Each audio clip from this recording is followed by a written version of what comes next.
Media మిత్రులందరికీ నమస్కారం. ముందుగా అందరికీ శ్రీకృష్ణ జన్మాష్టమి శుభాకాంక్షలు తెలియజేస్తున్నాం.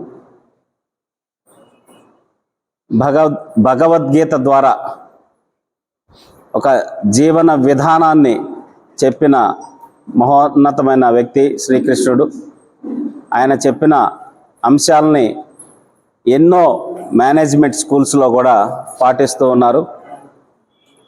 కాబట్టి అటువంటి శ్రీకృష్ణుని జన్మదినాన ఆయన ఇచ్చిన సందేశాన్ని స్ఫూర్తిగా తీసుకొని అందరం, ఇది ఒక కులంకో మతంకో సంబంధించింది కాదు, భగవద్గీత అనేది జీవన విధానానికి సంబంధించి చెప్పిన అంశం కాబట్టి అందరూ పాటిస్తూ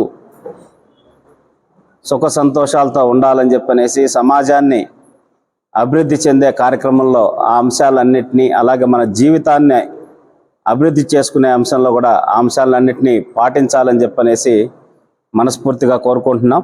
నియోజకవర్గంలో చంద్రబాబు నాయుడు గారు ముఖ్యమంత్రి అయిన తర్వాత ఎన్ని రకాలుగా అభివృద్ధి కార్యక్రమాలు జరుగుతున్నాయో మనం అందరం చూస్తూ ఉన్నాం. ప్రతి ఒక్కటి ఆగ మేఘాల మీద గత 30 సంవత్సరాల్లో జరిగిన అభివృద్ధి కంటే ఎక్కువ అభివృద్ధిని చేసే విధంగా ఈ 5 సంవత్సరాల్లో ఒక బంగారు కుప్పాన్ని తయారు చేసే లక్ష్యంతో చంద్రబాబు నాయుడు గారు ముందుకు వెళ్తూ ఉన్నారు. ఆయన ఇచ్చిన ఆదేశాల మేరకు ఇక్కడ అధికారులు, అలాగే ఇక్కడున్న రాజకీయ నాయకులు అందరం కలిసి పనిచేస్తూ ఉన్నాం. దాంట్లో భాగంగా అంతకుముందు కూడా మీడియా మిత్రులందరూ కూడా తెలియజేయటం జరిగింది. Cargo airport first Chandrababu Naidu గారు 2019లోనే ల్యాండ్ ఎక్విజిషన్ చేసి 100 కోట్లు డబ్బులు ఇవ్వటం, ఇవన్నీ జరిగినాయి. కార్గోతో పాటు ఇప్పుడు డొమెస్టిక్ ఎయిర్పోర్ట్ కూడా ఇంకొక 500 పైచిలకు ఎకరాలు ఎక్వైర్ చేయమని చెప్పడం జరిగింది. దానికి సంబంధించిన పనులు కూడా అధికారులు ప్రారంభించారు. అట్లాగే ఇండస్ట్రియల్ పార్క్ 2000 ఎకరాల్లో రమారమి 20 నుంచి 30 వేల మందికి డైరెక్ట్ ఎంప్లాయ్మెంట్ కలిగించే విధంగా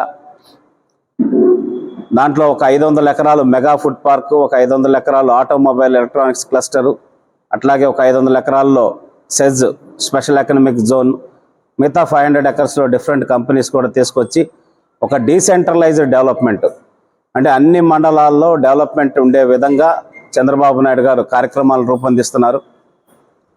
దాంట్లో భాగంగా మనకి మొన్నే ఒక కంపెనీతో కూడా మాకు డిస్కషన్స్ అయినాయి. జూబ్లెంట్ అని చెప్పనేసి ఒక కంపెనీ, ఫుడ్ ప్రాసెసింగ్ కంపెనీ, రమారమి 800 నుంచి 900 కోట్ల రూపాయలు వాళ్ళు ఇన్వెస్ట్మెంట్ చేయడానికి సిద్ధంగా ఉన్నారు. First round of discussion CMO తోటి, మాతోటి ఇక్కడ స్థానికంగా కూడా మాట్లాడటం జరిగింది. వాళ్ళు దానికి సంబంధించిన ల్యాండ్ కూడా 30 నుంచి 40 ఎకరాలు ల్యాండ్ కావాలని చెప్పనేసి అడగటం, దానికి సంబంధించి 2-3 ఆప్షన్స్ వాళ్ళకు కూడా చెప్పడం జరిగింది.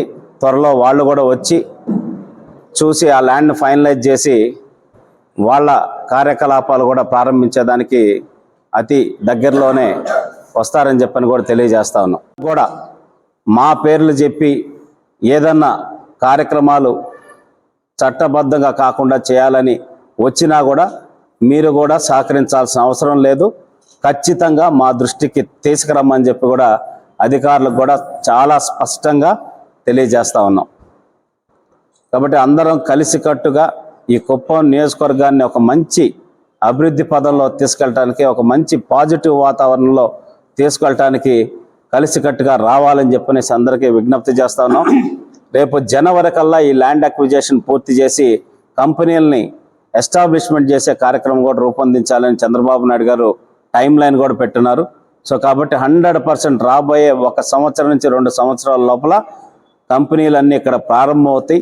ఖచ్చితంగా ఉపాధి అవకాశాలు ఇక్కడే దొరికేదానికి 100% మార్గాలు చంద్రబాబు నాయుడు గారు చూపిస్తున్నారు. కాబట్టి వాటన్నిటిని కూడా ఉపయోగించుకొని ఈ కుప్పం నియోజకవర్గాన్ని మరింత అభివృద్ధి చేసుకునేదానికి కూడా అందరూ కలిసి రావాలని చెప్తున్నాం.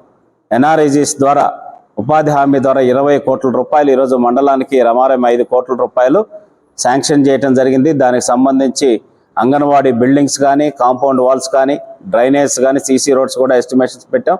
ఇది ఫేజ్ 1. ఫేజ్ 2 కింద కూడా ఇంకా కావాల్సిన వాటిని అన్నిటిని కూడా చేయటానికి కలెక్టర్ గారు సిద్ధంగా ఉన్నారు. దానికి సంబంధించి కూడా మళ్ళీ ప్రపోజల్స్ అన్నీ కూడా కాల్ఫర్ చేస్తున్నాం. అట్లాగే ఇరిగేషన్కి సంబంధించి 10 కోట్ల రూపాయలు ఏదన్నా మైనర్ ఇరిగేషన్ మన చెక్ డ్యామ్స్ కానీ ఇట్లాంటి వాటి కోసం కూడా సపోర్ట్ చేస్తామని చెప్పనేసి కలెక్టర్ గారు తెలియజేయడం జరిగింది. దానికి కూడా కార్యక్రమాలు రూపొందిస్తూ ఉన్నాం. నేను ప్రతిపక్ష పార్టీ నాయకులకి స్థానిక ప్రజాప్రతినిధులు కూడా చెప్తున్నాను, ఇది కుప్పం. మీరు ఏ పార్టీ అయినా, మీరు వైఎస్ఆర్సీపీ అయినా ఇంకొక పార్టీ అయినా కూడా మీరు బయటకు వెళితే కుప్పం అని చెప్పగానే చంద్రబాబు నాయుడు గారు కాన్స్టిట్యున్సీనా అనేటటువంటి ఒక గౌరవం అనేది మీకు దక్కుతూ ఉంది. కాబట్టి ఆయన ముఖ్యమంత్రిగా ఉన్నారు. ఇప్పుడు అభివృద్ధి చేసే దాంట్లో మీరు కూడా కలిసి వచ్చి సహకరించి మన నియోజకవర్గాన్ని, మన ప్రాంతాన్ని అభివృద్ధి చేసే దాంట్లో మీరందరూ కూడా భాగస్వాములు కావాలని మనస్ఫూర్తిగా ఆహ్వానిస్తూ, ఏ ఒక్కటి కూడా ఈసారి వెలితి ఉండకుండా కుప్పాన్ని అభివృద్ధి చేయాలనే లక్ష్యంతో చంద్రబాబు నాయుడు గారు వెళ్తున్నారు. అలాగే గత 5 సంవత్సరాల్లో జరిగిన రెవెన్యూ అక్రమాల మీద అయితేనేమి, భూ సర్వే అని చెప్పి, ఇతర కార్యక్రమాలని చెప్పి ఏ విధంగా ఇబ్బందులు పెట్టారో మనం అన్నీ చూసాం. ముఖ్యమంత్రి గారు వచ్చినా, భువనేశ్వర్ గారు వచ్చినా, అట్లాగే కలెక్టర్ వచ్చినా, ఎవరు వచ్చినా మా దగ్గరకు కానీ అందరి దగ్గరకు కూడా 50% రెవెన్యూ సమస్యలే వస్తున్నాయి. అందుకని మొదటగా పైలట్ కింద ఏదైతే భువనేశ్వర్ గారు దత్తత తీసుకున్నారో కంచిబందార్లపల్లి అండ్ పైపాలెం, వాటిల్లో రెవెన్యూ సమస్యలకు సంబంధించి ఎక్స్క్లూజివ్లీ ఆర్డీఓ గారు ఒక 2 రోజులు కార్యక్రమాలు రూపొందించడం, ఆ గ్రామంలో వచ్చిన రెవెన్యూ ఇష్యూస్ అన్నిటినీ ప్రత్యేకంగా శ్రద్ధ తీసుకొని పూర్తి చేసే కార్యక్రమం కూడా రూపొందించడం జరిగింది. ఇట్లా ప్రతి గ్రామంలో ఉన్న వాటిని కూడా రెవెన్యూ సమస్యలు కూడా తీర్చేదానికి ప్రణాళికలు రూపొందిస్తున్నాం. ఎవరైతే అన్యాయంగా, అక్రమంగా వైఎస్ఆర్సీపీ ప్రభుత్వంలో ఉన్నప్పుడు సామాన్య ప్రజలయ్యి, తెలుగుదేశం పార్టీ కార్యకర్తలయ్యి భూములు లాక్కున్నారో, దోచుకున్నారో, రీసర్వేల పేరుతో ఆక్రమించుకున్నారో, వాటి అన్నిటినీ కూడా క్రమబద్ధీకరించి అందరికీ న్యాయం చేసే బాధ్యత తెలుగుదేశం పార్టీ తీసుకుంటుందని తెలియజేస్తున్నాం.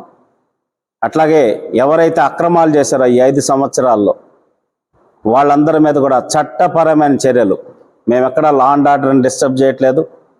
100% ప్రతి దాని మీద ఎంక్వైరీ జరుగుతుంది. రెస్కో మీద కావచ్చు, మిగతా అన్ని డిపార్ట్మెంట్లో ప్రతి చోట ఎవరైతే అధికారాన్ని అడ్డం పెట్టుకొని వాళ్ళ ఇష్టారాజ్యంగా ప్రవర్తించారో వాళ్ళందరి మీద చట్టపరంగా అన్ని చర్యలు తీసుకోవడానికి, ఈ నియోజకవర్గంలో శాంతి భద్రతలు కాపాడటానికి ఎటువంటి దాంట్లో కూడా కాంప్రమైజ్ అయ్యే సమస్య లేదని చంద్రబాబు నాయుడు గారు తెలియజేయడం జరిగింది.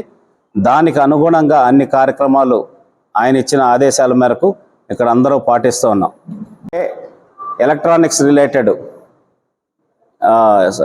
Electrical related, EV based bus manufacturing companies కొన్ని కంపెనీస్ కూడా ఇంకా కుప్పంలో వాళ్ళు వచ్చి పెట్టడానికి చాలా సుముఖత వ్యక్తం చేస్తున్నారు. దానికి సంబంధించి కూడా అధికారులందరూ కూడా చర్చలు చేస్తున్నారు. మొన్న APIIC director IAS Cherukuru Sridhar గారు కూడా ఇక్కడికి రావడం జరిగింది. ఆయన కూడా అన్ని అంశాలు, ల్యాండ్స్ కానీ ఇవన్నీ పరిశీలించి త్వరలో దానికి సంబంధించి ఎంఎస్ఎంఈ పార్కులకు సంబంధించి కానీ ఉన్న స్కీమ్స్, అవకాశాలన్నీ కూడా వివరించి అధికారులకి దానికి సంబంధించిన ప్రతిపాదనలు కూడా సిద్ధం చేయమని చెప్పడం జరిగింది. సో మొదటి 3 నెలలు కూడా పూర్తి కాల కరెక్ట్గా.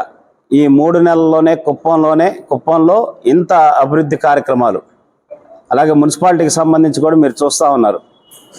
క్లీన్ అండ్ గ్రీన్ మున్సిపాలిటీ లక్ష్యం దిశగా, ఒక మోడల్ మున్సిపాలిటీ లక్ష్యం దిశగా కార్యక్రమాలు ఏ విధంగా రూపొందించారో, అవి ఏ విధంగా ప్రారంభించడం జరిగిందో మీరు అందరూ చూస్తున్నారు. పారిశుద్ధ కార్యక్రమాలు అయితేనేమి, మున్సిపాలిటీకి సంబంధించిన అన్ని కార్యక్రమాలు రమారమి 250 కోట్ల పైచిలకు ఖర్చుతోటి ప్రపోజల్స్ అన్నీ పంపడం జరిగింది. వాటికి సంబంధించి అప్రూవల్స్ కూడా త్వరలోనే వస్తున్నాయి. అండర్ గ్రౌండ్ డ్రైనేజ్ కానీ, వాటర్ కానీ, కేబులింగ్ కానీ, పార్కుల డెవలప్మెంట్ కానీ, రోడ్ల విస్తరణ కానీ, ఇట్లా ఎన్నో కార్యక్రమాలు దాంట్లో రూపొందించారు. అవన్నీ కూడా త్వరలోనే ప్రారంభించడానికి కూడా కార్యాచరణ రూపొందించడం జరిగింది. శ్రీకృష్ణ జన్మాష్టమి సందర్భంలో అందరికీ కుప్పం నియోజకవర్గ ప్రజానీకానికి శుభాకాంక్షలు తెలియజేస్తున్నాం. ఇప్పుడే చైర్మన్ గారు ఇన్ఛార్జ్ గారు చాలా విషయాలు చెప్పారు.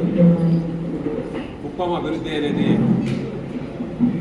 82కు ముందు 83కు ముందు అభివృద్ధి ఎంత, 83, 89 అభివృద్ధి ఎంత, మళ్ళా 89 నుంచి 94 వరకు ఏం జరిగింది, 94 నుంచి 2004 వరకు ఏం జరిగింది, 2004, 2014 మధ్య ఎంత ఏ విధంగా తిరస్కరించబడింది, 14 నుంచి 19 వరకు ఏం జరిగింది అనే విషయాలు, 19 నుంచి మళ్ళీ 24 వరకు ఏం జరిగింది అనే విషయాలు కదా ఒకసారి కుప్పం నియోజకవర్గం ఉండే ప్రజలందరూ కూడా గుర్తుపెట్టుకుంటే అభివృద్ధి అనేది ఒక తెలుగుదేశం ప్రభుత్వంలో జరిగింది తప్ప ఎక్కడా జరగలేదు అనేది వాస్తవం.